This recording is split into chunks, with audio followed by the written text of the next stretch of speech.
প্রথমবারের মতো মহান জাতীয় সংসদে বক্তব্য রাখছি। শুকরিয়া আদায় করতে চাই মহান সৃষ্টিকর্তার, কৃতজ্ঞতা জানাচ্ছি আমার পরিবার, আমার দল এবং আমার সহযোদ্ধাদের প্রতি, এবং গভীর শ্রদ্ধার সাথে স্মরণ করছি বাংলাদেশের মহান স্বাধীনতা সংগ্রাম থেকে শুরু করে জুলাই গণ অভ্যুত্থানের পর্যন্ত যতজন মহাত্মা দেশপ্রেমিক এই দেশের সার্বভৌমত্ব রক্ষার জন্য প্রাণ দিয়ে গেছেন, তাদের সকলের জন্য মহান আল্লাহ তাআলা তাদের সর্বোচ্চ মর্যাদায় ভূষিত করুক, তাদের আত্মার মাগফিরাত কামনা করছি। মাননীয় স্পিকার, আজকে 2026-27 অর্থ বছরের বাজেট অধিবেশনের বক্তব্য দেওয়ার জন্য এখানে দাঁড়িয়েছি। আমি আমার বক্তব্যের শুরুতে আমার কিছু কথা বলে নিতে চাই। আমি ঢাকা বিশ্ববিদ্যালয় থেকে অনার্স মাস্টার ডিগ্রি শেষ করেছি। যদি ছাত্র জীবন থেকে রাজনীতির সাথে সংযুক্ত না থাকতাম, যদি জুলাই গণ অভ্যুত্থানের মতো ঐতিহাসিক ঘটনার অংশ না হতাম, কিংবা যদি আমার দল আমাকে মনোনীত না করত, তাহলে হয়তো আজ আমি এই সংসদে দাঁড়িয়ে থাকতে পারতাম না। মাননীয় স্পিকার, এই সংসদের বাইরে আমার মতো অসংখ্য 25 বছর বয়সী সদ্য গ্র্যাজুয়েট সার্টিফিকেট হাতে নিয়ে ঘুরে বেড়াচ্ছে চাকরির আশায়। দেশে চাকরি নেই, ব্যবসার সুবিধা নেই, কৃষিকাজের জন্য পর্যাপ্ত জমি নেই, বিসিএস ছাড়া অন্য কোনো পেশায় মান সম্মান নেই। মাননীয় স্পিকার, পুলিশ হেডকোয়ার্টারের তথ্য অনুযায়ী বাংলাদেশে গড়ে প্রতি বছর আত্মহত্যার হার 11,000-এর অধিক, যার মধ্যে প্রায় 65%ই তরুণ তরুণী। মাননীয় স্পিকার, শিক্ষার্থীদের জন্য সরকারের নানান প্রকল্প রয়েছে, ভর্তুকি রয়েছে, আর চাকরিজীবীদের জন্য রয়েছে পে স্কেল, বোনাস, কিন্তু এই সমস্ত বেকার যুবক যুবতীদের জন্য রয়েছে শুধুমাত্র অবমাননা, অবহেলা, অসম্মান। এমনকি যে বাজেটকে বলা হচ্ছে স্বপ্ন দেখার বাজেট, যেই বাজেটের দর্শন নাকি সবার আগে বাংলাদেশ, এই বাজেটেও এই অবহেলিত গোষ্ঠীর জন্য নেই কোনো সুস্পষ্ট রূপরেখা। মাননীয় স্পিকার, এই সংসদে আমি কার প্রতিনিধিত্ব করি? এই সংসদে আমি সেই সমস্ত তরুণদের প্রতিনিধিত্ব করি যারা স্বপ্নবাজ, যারা বুকে দেশপ্রেম, হাতে সার্টিফিকেটের গোছা আর কাঁধে পরিবারের বোঝা নিয়ে দেশ নিয়ে চিন্তা করে যায়, দেশের মাটিতেই থাকতে চায়, দেশেই কিছু করতে চায়। মাননীয় স্পিকার, এই দেশ তাদেরকে কোনো সামাজিক অর্থনৈতিক নিরাপত্তা দিতে পারে না, তাদের নাগরিক হিসেবে আত্মসম্মান রক্ষায় কোনো ব্যবস্থা নেই, কোনো প্রস্তাবনা নেই। মাননীয় স্পিকার, আজ জাতীয় সংসদে বাংলাদেশের প্রধানমন্ত্রী উপস্থিত নেই। আমি শিক্ষিত বেকার তরুণদের প্রতিনিধি হিসেবে আপনার মাধ্যমে মাননীয় প্রধানমন্ত্রীকে অনুরোধ জানাতে চাই, আলোচনা সমালোচনার বাইরেও সত্যি সত্যি কাজে লাগবে এরকম কিছু নিয়ে আসুন।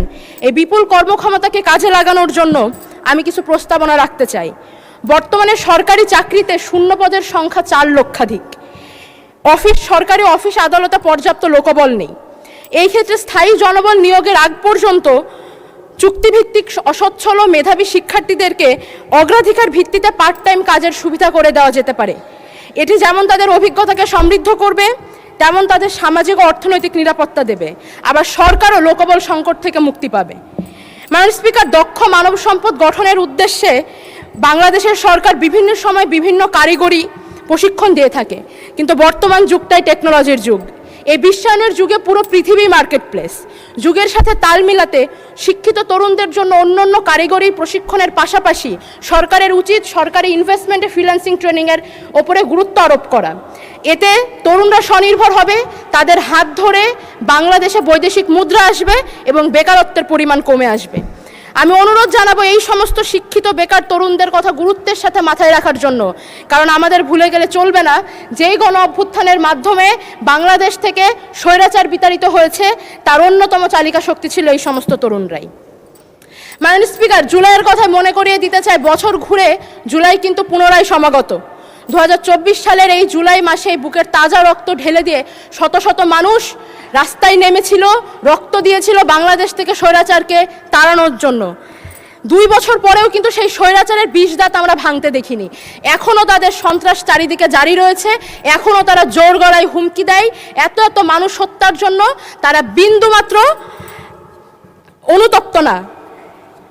খুনি হাসিনা তার সিংহাসন টিকিয়ে রেখেছিল কালচারাল ফ্যাসিস্টদের কাঁধে পা দিয়ে। মাননীয় স্পিকার, এই সমস্ত কালচারাল ফ্যাসিস্টদের মোকাবেলা করার জন্য আমাদেরকে নিজস্ব দেশীয় কালচার এবং ইতিহাস ঐতিহ্যকে রক্ষা করতে হবে। আমরা হাসিনার আমলে দেখেছি মহান মুক্তিযুদ্ধ থেকে শুরু করে সংস্কৃতির প্রতিটি অঙ্গন তারা দখল করে নিয়েছিল। আমরা কিন্তু সেই পরিমাণ এফোর্টটা দিচ্ছি না। মাননীয় স্পিকার,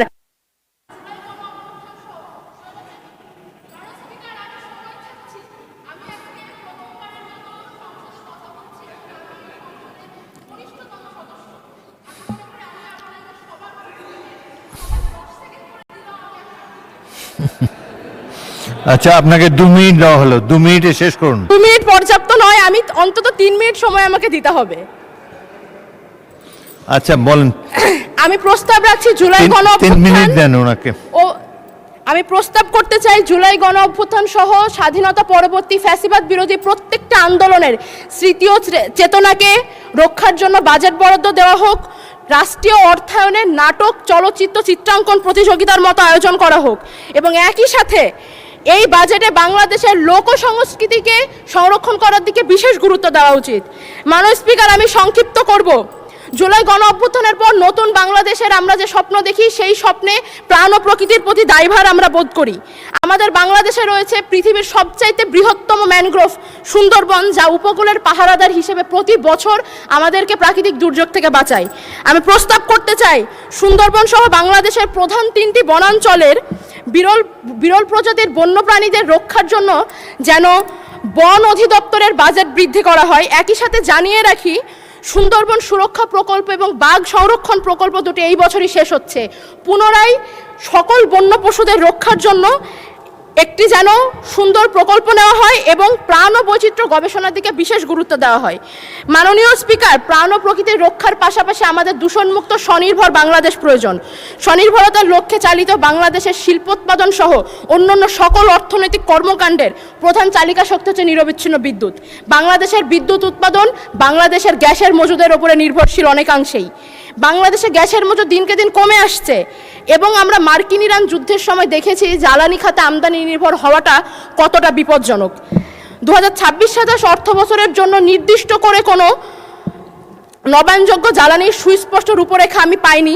2030-2050-এর দুটি লক্ষ্যমাত্রার পরিকল্পনা আমি দেখেছি, কিন্তু এই বছরের জন্য আমি প্রস্তাব করতে চাই বাংলাদেশের প্রত্যন্ত অঞ্চলের আর্থিকভাবে অসচ্ছল পরিবারগুলোতে রুফটপ সোলার প্যানেল বিতরণ কিংবা ভর্তুকি মূল্যে বিক্রয়ের ব্যবস্থা করা যেতে পারে। এছাড়া উপজেলা ইউনিয়ন পর্যায়ের সরকারি অফিস আদালতগুলোতে সোলার বিদ্যুৎ ব্যবহারের মাধ্যমে জাতীয় গ্রিডের উপরে চাপ কমবে। মাননীয় স্পিকার, আমি আমার সর্বশেষ মিনিটটি ব্যবহার করতে চাই বা নির্বাচনী আসনে দুটো কথা বলে। আমি সীমান্তবর্তী এলাকায় জন্মগ্রহণ করেছি মাননীয় স্পিকার। আমি কুষ্টিয়া জেলার দৌলতপুর উপজেলার মেয়ে।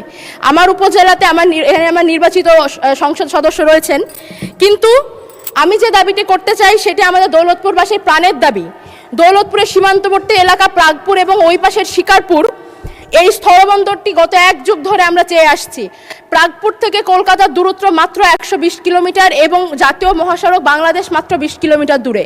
এখানে স্থলবন্দর প্রকল্পটি গত 1 যুগ ধরে আটকে আছে। এই প্রকল্প বাস্তবায়ন করতে সরকারের খুব বেশি অর্থ বরাদ্দের প্রয়োজন নেই। মাননীয় স্পিকার, আমি অনুরোধ করছি পদ্মা নদীর ভাঙনে ক্রমাগত ভাঙনে নিঃস্ব হয়ে যাওয়া একটি বৃহত্তর জাতির কথা চিন্তা করে আমাদের জন্য স্থলবন্দরটি দেওয়া হোক মাননীয় স্পিকার।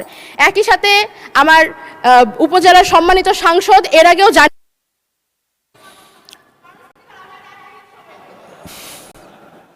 অনেক বলেছেন, তো বেশি বললে অভ্যাস খারাপ হয়ে যাবে। তো বলেন, 1 মিনিট বলেন। আমাকে 1 মিনিট দেওয়া হোক। ওকে ওকে, 1 মিনিটে শেষ করেন। আমাদের দৌলতপুর উপজেলা বাংলাদেশের অন্যতম বৃহত্তর প্রশাসনিক উপজেলা মাননীয় স্পিকার। এই উপজেলাটি এক উপজেলা এক নির্বাচনী আসন একটি মাত্র থানার উপরে নির্ভরশীল। আমার সহ সাংসদ ইতিমধ্যে বলে গিয়েছেন আমাদের থানাতে যেন 5টি যানবাহন দেওয়া হয়। আমি জানাতে চাই আমাদের দৌলতপুরে আসলে আরও একটি থানার প্রয়োজন। যতদিন না আমি প্রস্তাব করছি আমার দৌলতপুরে আরও একটি থানা স্থাপন করা হোক। যতদিন না থানা স্থাপন করা হচ্ছে ততদিন বিদ্যমান থানায় যেন জনবল বৃদ্ধি করা হয়। মাননীয় স্পিকার, এই সংসদ জুলাই গণ অভ্যুত্থানের মাধ্যমে অর্জিত সংসদ। এই সংসদে আমরা কথা বলতে পারবো, এখানেই বাক স্বাধীনতার চর্চা করতে পারবো। আমাদেরকে বারবার এটা ওটা দেখিয়ে দেওয়া হবে না, এইটাই আমরা আশা করি। এই সংসদ জনগণের জন্য কল্যাণকর হয়ে উঠুক, এই আশা ব্যক্ত করে আমি আমার বক্তব্য শেষ করছি। সময় দেওয়ার জন্য আপনাকে অসংখ্য ধন্যবাদ।